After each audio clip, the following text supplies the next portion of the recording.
Mais que se passe-t-il donc chez Archewell, la fondation créée par le prince Harry et Meghan Markle après leur départ aux États-Unis? Depuis quelques mois, les départs enchaînent. Après Manodana Dayani, la présidente de leur organisation, début décembre, 2 personnes de leur entourage proche viennent d'annoncer qu'ils quittaient également le navire, Ben Browning, directeur des contenus internationaux et Farah Taylor, directrice du marketing. 2 personnes dont les postes capitaux ne seront finalement pas remplacés, a annoncé la porte-parole de l'organisation, Ashley Hanson.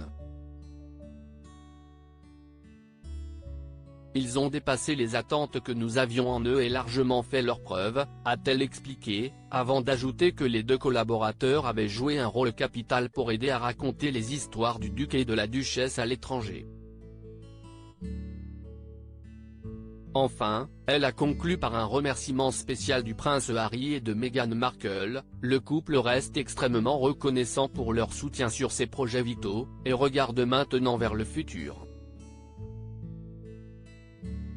Le silence des 2 collaborateurs a cependant intrigué les journaux britanniques et américains. Pourquoi 2 départs si importants juste après la sortie du documentaire de Netflix et des mémoires du prince Harry, 2 projets importants mais si polémiques du couple?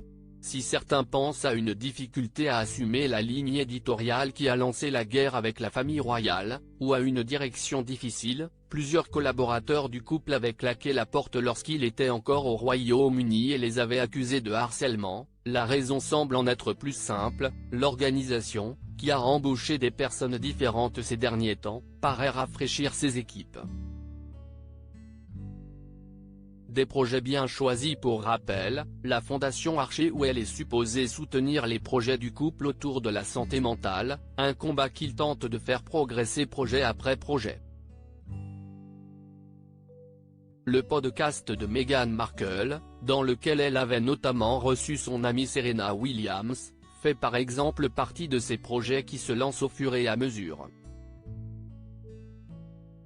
En tout cas, ces 2 départs représentent une nouvelle épreuve à gérer pour le prince Harry et Meghan Markle, sûrement déjà plongés en plein questionnement. Après leurs différentes attaques contre la famille royale, se rendront-ils au couronnement de Charles III le 6 mai prochain? Organisé le jour des 4 ans de leur fils aîné Archie, celui-ci devrait être une réunion de famille tendue. Si l'on murmure que le roi voudrait absolument son cadet à ses côtés, le prince William quant à lui, y serait opposé.